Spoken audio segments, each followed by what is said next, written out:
Ndereti-inĩ ya ica ikuhĩ ĩrĩa yoereirwo nĩ ateti ĩgiĩ gũthugundwo kwa mũbango wa kũhagũra mũcirithania mũnene Martha Koome, mũmbunge Kĩhara akiuga nĩ mehandĩte gũtetera na kũrũgama na Koome, akiuga wĩra wake ũkoretwo na ũigĩrĩrĩki. It's not fair kutumia kiti ama ukubwa wako kuhangaisha Martha Koome. Hangaisha ni ya 2027, sasa anataka kuweka mtu wake pale because anamuogopa. It's not because she has done anything. Mũmbunge Jane Kĩhara arĩtie cukuru-inĩ wa secondary wa Gavana mwena wa Mai Mahiũ kũrĩa hingũrĩte nyũmba ya gũkomwo nĩ arutwo, aciari makiuga gwakwo kwa nyũmba ĩno maratanya nĩ gũgũteithĩrĩria arutwo makĩria kũgĩa na mweke wa gũikara cukuru.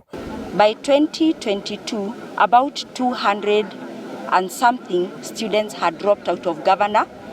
And of the 200, roughly 233 students who had dropped out, majority were girls who had left because of teenage pregnancies, early marriages, and also truancy, but more of child labor.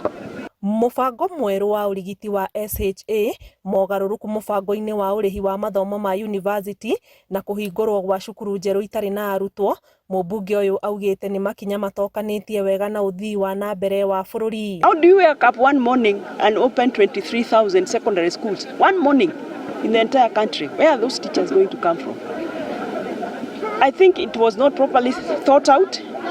And he needs to go back to the drawing board if he wants to work for the people who elected him. Nyũmba ĩno ya gũkomwo nĩ arutwo ĩrĩa yakĩtwo kũhĩtũkĩra kĩgĩna kĩa NG-CDF ina ũhoti wa kũiganĩrwo nĩ makĩria ma arutwo 100.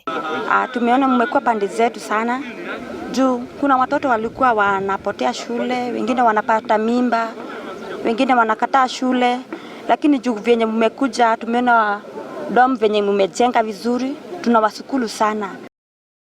Ngĩribotera Inooro TV, njĩtagwo Anĩ Ngigĩ wa Nyamũ.